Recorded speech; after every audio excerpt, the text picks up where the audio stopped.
హరి ఓం. అందరికీ నమస్కారం.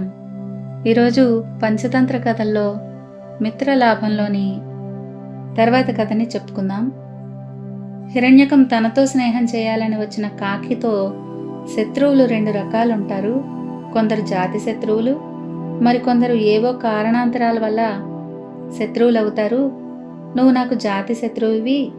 జీవిత వ్యాపకంలో ఏదో కారణం వల్ల ఏర్పడిన శత్రుత్వాన్ని తెలివిగా పరిష్కరించుకోవచ్చు. కానీ జాతి వైషమ్యం మాత్రం ఎవరో ఒకరు చస్తే కానీ అంతం కాదు అని చెప్పింది. ఈ రెండు రకాల శత్రువుల మధ్య తేడా ఎలా తెలుసుకోవాలి అని కాకి అడిగితే ఆ ఎలుక ఇలా చెప్పింది. ఆ ఎలుక సంపర్కం వల్ల ఏర్పడే శత్రుత్వానికి ఏదో ఒక ప్రత్యేకమైన కారణం ఉంటుంది. ఆ కారణాన్ని తొలగిస్తే ఆ శత్రుత్వం కూడా పోతుంది. ముంగిస, పాము, శాకాహార మృగాలు, మాంసాహార మృగాలు, నీరు, నిప్పు, ధనికులు, దరిద్రులు, సింహము, ఏనుగు, వేటగాడు, లేడి, వేదాలు తెలిసిన బ్రాహ్మణుడు, నాస్తికుడు, వివేకి, మూఢుడు, శీలవతులు, నీతిమాలిన స్త్రీలు, దేవతలు, రాక్షసులు, వీళ్ళ మధ్య సహజమైన శత్రుత్వం ఉంటుంది. వీటిలో ఏ ఒక్క వర్గము ఇంకొక వర్గాన్ని పూర్తిగా నిర్మూలించలేదు. కానీ వాళ్ళ మధ్య సంఘర్షణ కొనసాగుతూనే ఉంటుంది. ఒకరిని తుడిచిపెట్టలేకపోయామే అన్న బాధ మరొకరికి ఉంటూనే ఉంటుంది. ఇలాంటి శత్రుత్వానికి విరుగుడు లేదు. అలాంటి శత్రుత్వం అనర్థమైనది. వివేకి అయినవాడు కొత్త మిత్రులను సంపాదించాలి గాని పాత శత్రుత్వాల్ని పెంచుకోకూడదు. కాబట్టి నాతో స్నేహం చెయ్యి అంది కాకి. ఒకరిని తుడిచిపెట్టలేకపోయామే అన్న బాధ మరొకరికి ఉంటూనే ఉంటుంది. ఇలాంటి శత్రుత్వానికి విరుగుడు లేదు అంది ఎలుక. అలాంటి శత్రుత్వం అనర్థమైనది. వివేకి అయినవాడు కొత్త మిత్రుల్ని సంపాదించాలి గాని పాత శత్రుత్వాల్ని పెంచుకోకూడదు. కాబట్టి నాతో స్నేహం చెయ్యి అంది కాకి. దానికి ఎలుక ఇలా అంది. నువ్వు మంచిదానివే కావచ్చు. నాకు అపకారం చేసే ఉద్దేశం నీకు లేకపోవచ్చు. అయినా మన స్నేహం వల్ల మేలు జరగదు. చివరకు ప్రకృతి స్వభావం జయిస్తుంది. నేను చాలా మంచిదాన్ని కాబట్టి ఎవరి శత్రుత్వమూ నాకు కీడు కలిగించదు అనవచ్చు. కానీ పాణిని అనే వ్యాకరణవేత్తని ఒక సింహం చంపింది. జైమిని అనే తత్వవేత్తని ఒక ఏనుగు చంపింది. పింగళుడు అనే వేద పండితుణ్ణి ఒక మొసలి చీల్చేసింది అని చెప్పింది. కానీ కాకి ఇలా అంది. నువ్వు చెప్పినది నిజమే, కానీ నేను చెప్పేది కూడా విను. స్నేహభావం అన్నది మంచివాళ్ల మధ్య ప్రథమ సందర్శనంలోనే కలుగుతుంది. నీకు ఎలాంటి అపకారమూ చేయనని ప్రమాణం కూడా చేస్తున్నాను అని కాకి అంది. నాకు నీ ప్రమాణాల మీద విశ్వాసం లేదు. శత్రువులు చేసే ప్రమాణాల్ని విశ్వసించకూడదు. తమని విశ్వసించని శత్రువుల్ని దేవతలు కూడా చంపలేరు. ఇంద్రుడు దితి గర్భాన్ని ఛిద్రం చేశాడు. ఎందుచేతనంటే దితి అతన్ని విశ్వసించింది. అందుచేత శత్రువుని నమ్మకూడదు. ఎంతటి మహాబలులు కూడా విశ్వాసం ఉంచిన కారణంగా దుర్బలుల చేత నాశనం పొందుతారు అంది ఎలుక. ఈ మాటలు విని కాకి కొంతసేపు ఏమీ అనలేకపోయింది. ఈ ఎలుకకి ఎంత నీతి తెలుసు! దేనితో స్నేహం చేయాలనే కోరిక నాలో ఇంకా పెరుగుతోందే కానీ తరగటం లేదు అని అనుకుంది. చివరికి అది, ఓ హిరణ్యక, 7 అడుగులు కలిసి నడిస్తేనే మిత్రులవుతారంటారు కదా. ఈ దీర్ఘ సంభాషణ వల్ల నువ్వు అనుకోకుండానే నా మిత్రుడు అయ్యావు. ఇలా మనం రోజు మంచి చెడ్డలు మాట్లాడుకోవచ్చు కదా అంది. కాకి తెలివి, దాని మాటల్లో నిజము గ్రహించి ఎలుక, అలాగే చేయవచ్చు, కానీ నువ్వు నా కలుగులోకి ఎన్నడూ ప్రవేశించకూడదు అంది. అందుకు కాకి ఒప్పుకుంది. అది మొదలు కాకి, ఎలుక రోజు కలుసుకుని చర్చలతో మహాసంతోషంగా కాలాన్ని గడుపుతూ వచ్చాయి. అవి పరస్పరం సహకరించుకునేవి కూడాను. యజ్ఞాలు చేసిన చోట మిగిలిపోయిన మాంసము, అన్నం మెతుకులు తెచ్చి కాకి ఎలుకకి ఇచ్చేది. అలాగే ఎలుక తాను రాత్రివేళ సేకరించిన బియ్యము, ఇతర తినుబండారాలు కాకికి పెట్టేది. ఇలా ఇచ్చిపుచ్చుకోవడాలతో రెండిటి మధ్య స్నేహం దృఢంగా తయారైంది.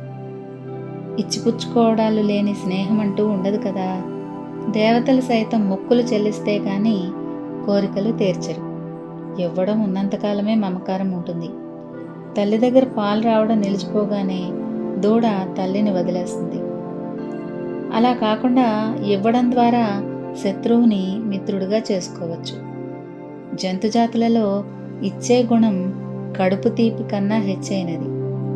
గేదె తన దూడ ఉండగానే తన పాలని ఎలాంటి దుర్మార్గుడికైనా ఇచ్చేస్తుంది.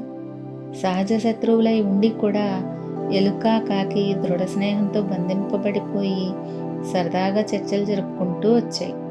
ఇంతలో ఒకనాడు కాకి ఎలుక వద్దకు వచ్చి కన్నీరు పెట్టుకుంటూ గద్గద స్వరంతో, హిరణ్యక, మనకు త్వరలోనే ఎడబాటు రానుంది.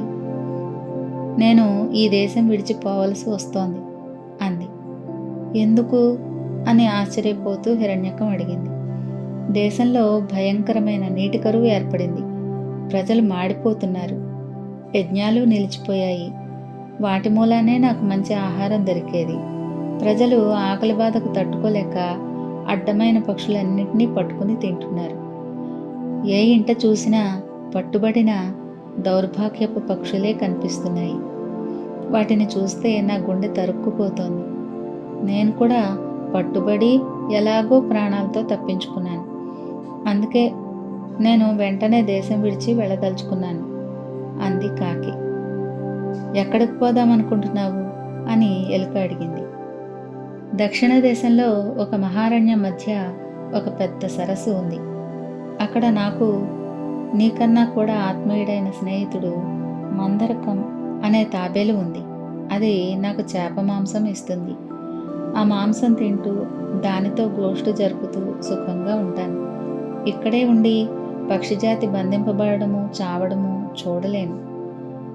ప్రయాణం దుర్ఘటం కదా, అంత దూర ప్రాంతానికి వెళ్ళడం వాంఛనీయమా అని నువ్వు అడగవచ్చు.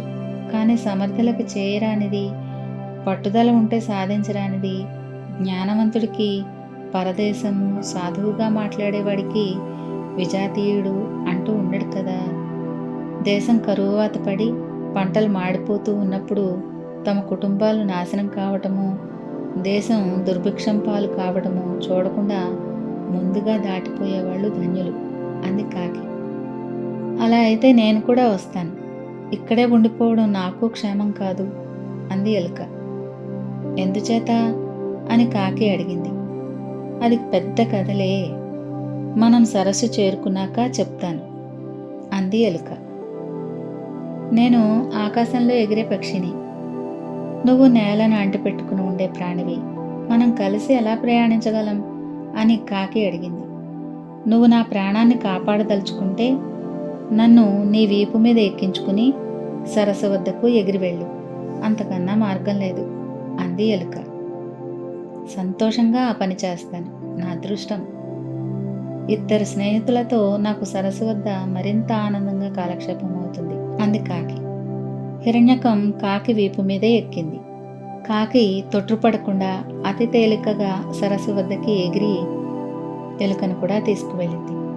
మందరకం చాలా జాగ్రత్త గల ప్రాణి. అది ఎలుకను వీపు మీద ఎక్కించుకుని వస్తున్న కాకిని చూసి, ఇదేదో వింత కాకిలాగా ఉంది, మనం తప్పుకుందాం అనుకుని నీటిలో మునిగింది. కాకి ఎలుకను ఒక చెట్టు కింద కలుగు దగ్గర దించి చెట్టు కొమ్మన చివరిన వాలి, మందరక, త్వరగా రా, నేను నీ మిత్రుణ్ణి, లఘుపతనాకాన్ని, ఆర్తితో వచ్చాను. అందుచేత వచ్చి నన్ను కౌగిలించుకో అని గట్టిగా కేకపెట్టింది. తాబేలు ఆనంద బాష్పాలు రాలుస్తూ వేగంగా కొట్టుకుంటున్న గుండెతో ఒడ్డుకు వచ్చి, మిత్రమా, నీ కౌగిలి, మనం కలుసుకుని ఎంతో కాలం కావడం వల్ల, నువ్వు చాలా మారిపోయి ఉండడం వల్ల నిన్ను పోల్చుకోలేకపోయాను. అందుకే నీటిలో దాక్కున్నాను అంది. కాకి చెట్టు మీద నుంచి కిందికి దిగి తాబేల్ని కౌగిలించుకుంది. చాలా కాలానికి తిరిగి కలుసుకున్న మిత్రులు ఈ మధ్యకాలంలో కలిగిన తమ అనుభవాలను గురించి ముచ్చటించుకుంటుంటే ఎలుక వచ్చి తాబేలుకి సాష్టాంగ నమస్కారం చేసి కాకి సమీపంలో కూర్చుంది. అప్పుడు తాబేలు కాకితో, ఈ ఎలుక ఎవరు? నీకు సహజ ఆహారమైన ఈ ఎలుక నీ కడుపులో ఉండడానికి మారుగా నీ వీపు మీద ఎందుకుంది? దాన్ని నువ్వు ఎందుకు మోసుకొచ్చావు? ఇందుకు అసాధారణమైన కారణం ఏదో ఉండాలి అని అడిగింది. ఈ ఎలుక పేరు హిరణ్యకం, నా ఆప్తమిత్రుడు. ఇతను ఏదో కష్టంలో ఉండి నీ కోసం వచ్చాడు. నేను అడిగితే అదంతా పెద్ద కథలెమ్మన్నాడు. అందుచేత అదేమిటో నాకు తెలీదు అంది కాకి. కాకి తాబేలు కోరితే హిరణ్యకం తన కథని చెప్పింది.